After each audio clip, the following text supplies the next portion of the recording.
Good morning. Happy Friday. Sure hope you have a great day. Hopefully you enjoyed yesterday. It was a little bit on the cooler side. Actually, we only made it to 84 degrees yesterday.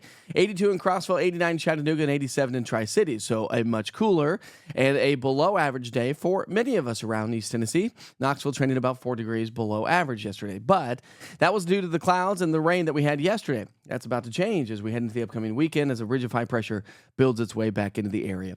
So let's go ahead and talk about your forecast for the day today. We're going to start off with temperatures in the 60s and 70s. It's mild, it's muggy out there. We're going to see those temps climb into the upper 80s as we get into the lunch hour. So that's going to be about 5 to 10 degrees warmer than what we were yesterday for the lunch hour to kind of put things into perspective for you. And then we're going to stay in the 90s as we get into the afternoon. So our goal today is in the upper 80s to low and maybe a few pockets of mid 90s. So you'll feel the heat, you'll feel the humidity again here today. And that's going to allow our temperatures to stay on the elevated side or the warmer side as we get into the evening hours. So if you have dinner plans, date night tonight, we're still going to be right around 85 degrees by 8 o'clock tonight and right around 80 by 10 o'clock this evening. Let's walk you through our future cast. We do have a little bit of a southeasterly flow taking shape around the area, and so that's going to help to develop a couple of showers and thunderstorms. Not expected a whole lot throughout the day today across the mountains, but they'll drift to the north and northeast. So look to the south and southeastern sky throughout the day today. And check it on the interactive radar with the East Tennessee Weather app every once in a while. It's going to be a great tool, especially as we get into the weekend. You want to do some outdoor events, maybe heading off to the pools or the lakes. It's going to be a great tool to track in a few showers and thunderstorms, at which point we are expecting a little bit more as we get into the weekend. So not a lot of rain expected throughout the day today. Overnight lows tonight drop down into the 70s. As we get into our Saturday, it's going to be even warmer. We're going to start off in the mid-70s. We climb into the low 90s. Humidity is going to continue to be with us, so we're talking about heat index values in the mid to upper 90s. Now, Saturday and Sunday, we have a cold front on the way. The Storm Prediction Center has issued a level 1 risk for some isolated strong thunderstorms. We've already seen this across the Cumberland Plateau and the Northern Valley earlier this week. That's going to be the trend again, but the greatest risk is going to be up to our north into Kentucky. So Saturday morning, we'll pick up our timeline at 7 o'clock in the morning. We'll have partly to mostly cloudy skies to get the day started. As this cold front approaches, it's going to pump in more moisture. Now, these storms will come in from the southwest. As the cold front approaches, you get that southwesterly flow. So I think for the first part of the day, we're going to be just fine. The second part of the day, spotty showers and thunderstorms. Again, I don't think it's going to be widespread by any stretch, but we will see some showers and thunderstorms. And again, some of those could become a little bit stronger during the afternoon and early evening hours. Then we go from Sunday into Monday. As the cold front continues to slide off to our south and southeast, we have a risk for a level 1 risk for strong to severe thunderstorms again.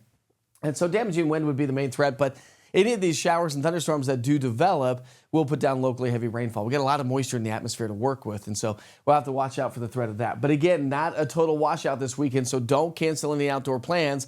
Just stay on top of the weather situation, again, as I mentioned with the East Tennessee Weather app. So by the end of the weekend, some of us could pick up anywhere from a third of an inch of rain to maybe a half an inch in some locations. Again, this is kind of broad brushing. Don't take these numbers to heart. But the general idea is there is that we could see some elevated rain chances, but I don't think that everyone's going to get the rain through the entire weekend. Cold front by 2 o'clock in the afternoon Sunday, swinging its way on through. Dry air to our north. That sets up shop as we get into our Monday. So Monday is going to be a fantastic day as a cold front slides to our southeast and dry air replaces the humidity. So when you look at our dew points, dew point numbers will stay in the low 70s. That's very muggy conditions all the way through Sunday. Then they drop into low 60s. Monday is going to be fantastic. It's going to have a much better feel to the air. But again, it's short-lived as those dew points continue to climb Tuesday, Wednesday, into Thursday, which will lead to heat index values. So watch how this all plays out. Today, we're talking heat index values into the upper 90s to low 100s and low 100s across much of the region. Cold fronts to our north. Watch as Saturday that slips its way a little bit further to the south. Sunday, I should say, it slips further to the south because Saturday is going to be hot and muggy. There's your Sunday forecast. And then Monday, that cold front continues to bring dry air. So Monday, we're not going to be dealing with those heat index values like we will be leading up to our Monday, the first day of July. Then as we get into our Tuesday, heat index values start to build back across the area. Wednesday, even more so. Thursday, the 4th of July, it is going to be a hot one for sure, but what do you expect? It is the 4th of July. It's always hot. We're talking heat index values here in East Tennessee and around much of the region back into the low 100s. Friday, maybe a little bit of a break in that activity as dew points will come down just a little bit. So rain chances will elevate from today, tomorrow into Sunday. Sunday likely to see a little bit better coverage of rainfall.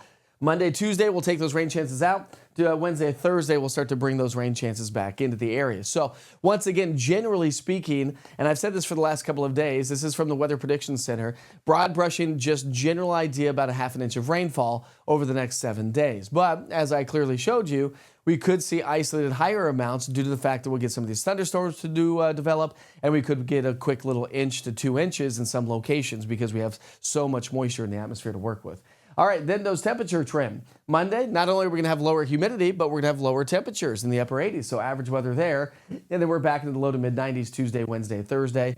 Low temperatures, well, Tuesday morning is going to be the most comfortable morning, down to 64.